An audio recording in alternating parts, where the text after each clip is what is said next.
actually going onto the farm and telling farmers how to grow things. I've been through 4 pregnancies. I could smoke through all of them, and yet I can't go to a farmer near me and purchase this amazing, healthful, nutrient-dense, fresh milk. Raw milk from South Carolina, USDA grade licensed dairy. An imminent health hazard according to the state of Georgia.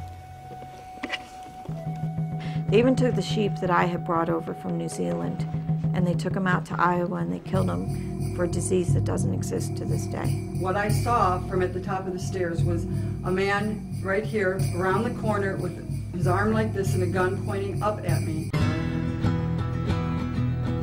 They came with the director of milk control, the assistant director, and our inspector, and they all came and pretended they were just going to do an inspection, and then they did a seizure. They terrorized the children, took the farmer away in handcuffs. And it was a SWAT-type team raid, which included the FBI, the FDA, the CDFA, and the health department, along with half a dozen sheriffs.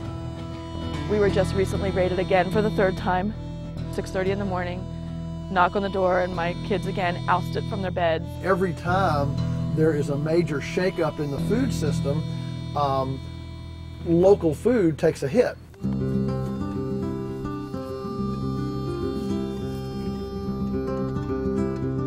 Smile for the camera.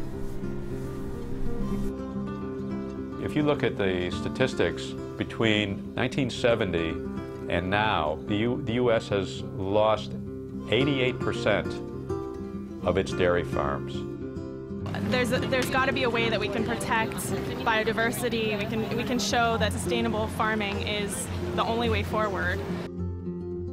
It is alarming these days to hear more and more about what's happening with farmers and certain restrictions, and they're running into trouble with the government when the people who are producing sort of the most unnatural processed foods are just running along producing all that stuff. The only option consumers will be left with is the grocery store chains buying from these huge processing plants.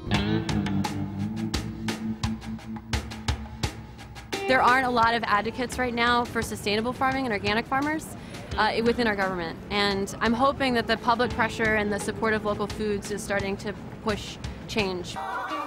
And one of the things I think it's important to understand here is it's beautiful, and good food production should be aesthetically and aromatically, sensually romantic. What I believe is we need to have the rights we've been given as Americans, and we need to be able to have the right to choose healthy foods. Some terrible things are happening out there. Fortunately, we do have good legal help now, and we have the internet, and we have ways of publicizing these things. But it's America, wake up. I mean, these things are starting to happen, and if we don't have a huge outcry, it will continue to happen.